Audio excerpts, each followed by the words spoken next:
au fond des choses. Ah, ça, c'est très intéressant. Puis c'est donc mauvais, puis c'est donc épouvantable. Qu'est-ce que tu fais là? Moi, juste pour être le trouble-fête, là, c'est une petite danse complexe pour dire Nick Payne. Mais en même temps, on dit il y a des limites à ne pas franchir.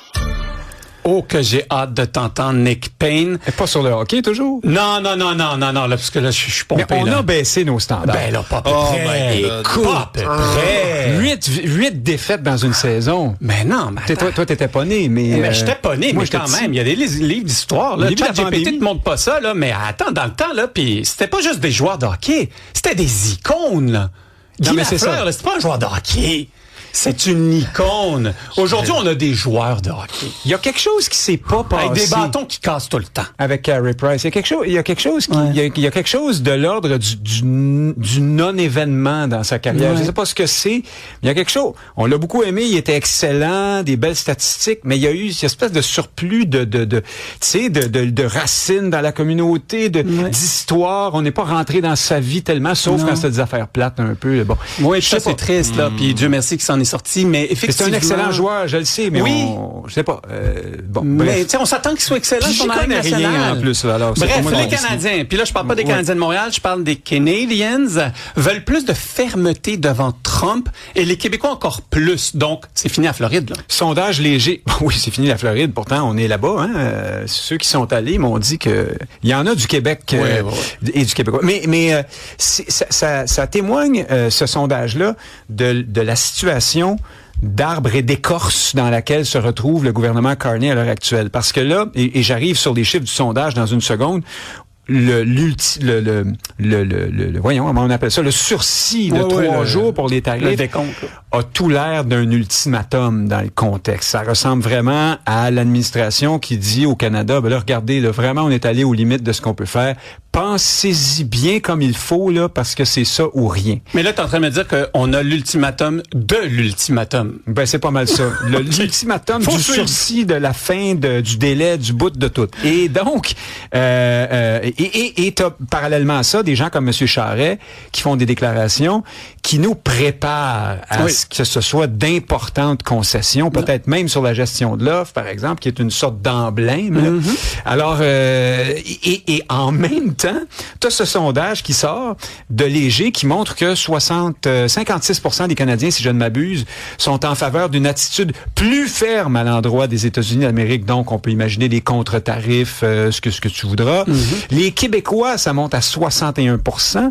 Chez les Albertains, 46%, un peu plus bas, parce qu'on a du gaz à vendre. On a du gaz à vendre. On a de l'essence dans nos réservoirs. Alors là, c'est peut-être autre chose, mais peut-être aussi qui sont un peu plus pragmatiques.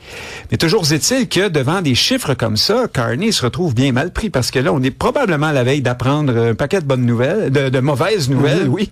Puis, ça sera pas bon pour son capital politique. Mais j'aime ce que tu viens de dire, ils sont peut-être un peu plus pragmatiques. Est-ce qu'il y a peut-être une problématique ici où on réalise pas l'iniquité du partenariat? Oui. Où on pense que les États-Unis, c'est les États-Unis, le Canada, c'est le Canada, mais le Canada, là, écoute, je crois que l'État de la ville de New York, c'est une économie plus grande que le Canada au grand complet. Tout à fait. Le premier ministre de Terre-Neuve dont on parlait hier, c'est l'équivalent d'un maire d'arrondissement. C'est une blague, c'est le party de Noël de Manhattan. C'est ça. Oui, exactement. Non, les forces en présence, je veux dire, il n'y a pas de négociation. Il y a, par certains secteurs et dans certains domaines, dans certains espaces, oui, on peut déranger l'éléphant un petit peu, mais globalement, il y a pas de concours ici. Là, ce sont les Américains qui ont le gros bout du bâton et par conséquent, Trump, là, c'est un troll. Absolument. Alors, on peut un produit de son époque, là. Oui, on peut par ailleurs avoir un regard nuancé sur sa politique d'un point de vue américain. Il mène sa politique, c'est correct, mais son comportement envers nous, c'est celui d'un troll. Faudrait se calmer. Parce que, à mon avis, cette attitude, alors oui, contre-tarifons, puis attaquons, puis je trouve qu'on perd beaucoup de temps et d'énergie là-dessus à ne pas s'occuper de nous, puis de nos dossiers, puis de notre destin, de notre avenir. Ça s'applique aussi au cas du Québec. Là, on vient de retarder le référendum à cause des pitreries de M. Trump. C'est un peu ce qu'on fait. Je trouve que ça commence à bien faire. Mais c'est parce que, d'un côté, on veut y aller fort avec nos notre contre-attaque sur les États-Unis, mais de l'autre côté, on se regarde pas dans le miroir. Je te donne un exemple. On est en train de travailler depuis 18 mois sur faciliter les échanges entre provinces. Juste la phrase, juste le comité de travail est ridicule à la base. C'est comme si j'avais des frontières entre mon premier étage puis le deuxième étage de chez nous. Oui, exactement. Comment ça se fait que c'est pas naturel? Comment ça se fait qu'on va encore dans un musée ou tout institut qui soit provincial, paramunicipal ou quoi que ce soit, puis qui offre soit de la bouffe, soit du vin ou des spiritueux non québécois ou non canadiens. Encore aujourd'hui, là. Ouais. Tu sais, des trucs the base qu'on ne fait pas. Et puis là, on demande l'impossible de l'autre bord de négocier avec un joueur qui est 20 fois plus gros. En effet, je vais t'amener ce sera en partie une contrepartie, c'est que même si on faisait tout ça parfaitement à l'intérieur du Canada, je pense que je t'ai entendu toi-même amener l'élément culturel. C'est pas facile pour le Québec de faire commerce Est-Ouest à cause de questions de culture, de questions d'identité et de politique, tandis que le client juste au sud est gigantesque.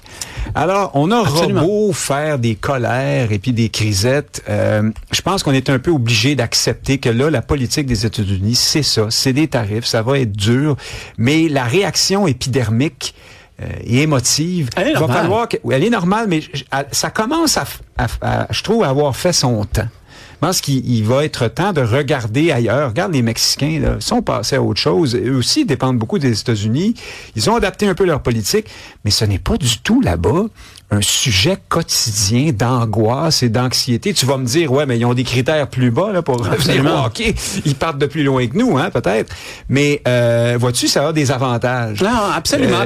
Puis c'est très difficile de comparer la réalité d'un pays avec la réalité d'un autre pays. Puis Dieu sait que chaque province, même au Canada, et c'est une question qu'on doit se poser quotidiennement sur aussi ce qu'est le Canada, parce que chaque province tire la couverte de son bord. Ouais. Là, on voit que l'Alberta va peut-être gagner pas à peu près, hein, en envoyant presque 900 000 barils par jour de pétrole supplémentaire. Il y a aussi, selon les rumeurs, l'Ontario qui pèse lourd avec l'automobile. Ouais. Donc, le Québec, il reste quoi? J'ai juste peur qu'on soit la moquette mouillée là, dans le VR. Là, ça, c'est déjà pas mal acquis, si on se fie au précédent historique. Alors, c'est sûr que fluidifier le Canada à l'interne est une obligation, mais ça a des limites comme résultat à prévoir aussi. Absolument. Tu veux aussi parler de ce qu'on dit pas au sujet de, malheureusement, rendu à 13 féminicides au Québec. Oui. Ceux qui nous écoutent, qui nous ont écoutés cet été, cette saison, cette année, savent que c'est un thème récurrent chez moi. J'y tiens. Il y a des choses qu'on ne dit pas sur ce sujet grave, comme sur la question des violences de façon plus large dans la société, en fonction, parfois, de la culture, des origines ou même de la classe sociale. Ça existe aussi, il faut le dire. Mais dans le cas de ces féminicides, c'est une nouvelle terrible, je veux dire, c'est un trop comme n'importe quel meurtre de toute façon. Moi, je tiens à rappeler, et je vais être très clair dans les termes que je vais employer, je n'ai pas d'arrière-pensée dans ce que je dis, ou d'agenda, ou de volonté de faire mal paraître les uns ou les autres. Sur la douzaine, maintenant 13, tu me l'apprends, sur la douzaine répertoriée il y a 3 ou 4 jours, il faut quand même dire qu'il y en a 7 qui sont, pour l'instant, qui auraient été commis par des Québécois qui sont issus de l'immigration, dont 2, qui sont, alors pas issus d'immigration, mais plutôt Atikamekw et Inuit, si ma mémoire est bonne. Si on a à cœur la sécurité des femmes, c'est mon cas, puis je ne pense pas être le héros du jour en disant ça, là. Il me semble que c'est juste normal. Il me semble qu'il faut aussi prendre en compte cette réalité-là. Sinon, on passe à côté d'un problème. Et pire encore, des fois, je me dis, est-ce qu'on est en train de se dire, ce sont des gens de certaines communautés qui s'entre-violentent entre eux, qui s'arrangent avec ça. J'espère que c'est pas notre réflexe, mais au minimum, je trouve j'en ai assez du fait qu'on se restreigne sur certains constats parce qu'on a peur d'avoir l'air raciste ou de pointer du doigt ou d'ostraciser. Écoute, s'il y a des réalités culturelles qui viennent avec une immigration plus forte, il faut qu'on y travaille, comme sur nos problèmes d'origine à nous qu'on avait déjà. Oui, parce que la violence n'appartient à aucun peuple, malheureusement. Non, mais là, on voit que les communautés sont surreprésentées. C'est un sujet extrêmement important, épineux et important à couvrir. Et je crois que il faut aller au fond d'un sujet de la sorte, parce que on se rappelle que on parle ici d'assassinat de femmes. Donc c'est un sujet primordial pour la société. Et effectivement, je serais curieux. J'ai malheureusement pas les données, les statistiques ici. Mais il y en a peu. Peut-être que c'est un des problèmes. Oui, exactement. Oui. Peut-être que c'est un des problèmes, parce que pour vraiment combattre une problématique sociétale qu'on vit en ce moment, il faut avoir toutes les données, il faut avoir les vraies données, et puis il faut pas avoir soit de parti pris, soit avoir peur d'utiliser des termes qui puissent choquer un ou l'autre. On s'entend que peu importe le terme, l'objectif est qu'on arrête d'assassiner des femmes qui sont au Québec. Mais est-ce que l'idéologie se met dans le chemin d'un examen complet du problème? Mais ça serait grave. Je crains que oui. Je t'amène le cas, je termine là-dessus, je vois que le temps nous presse. La DPJ. Et j'asais avec des gens de la DPJ, moi, qui m'ont dit que dans certains cas de violence, on sanctionne en fonction des origines. Parce que, dans telle communauté, c'est dans la tradition. Même dans la justice. On a vu des cas passer, des personnes qui ont moins de temps en prison. Oui. Déjà, tu vas en prison, là, on s'entend. Mais on fait une concession parce que ce serait plus normal en fonction de tes origines. Il y a un vrai problème.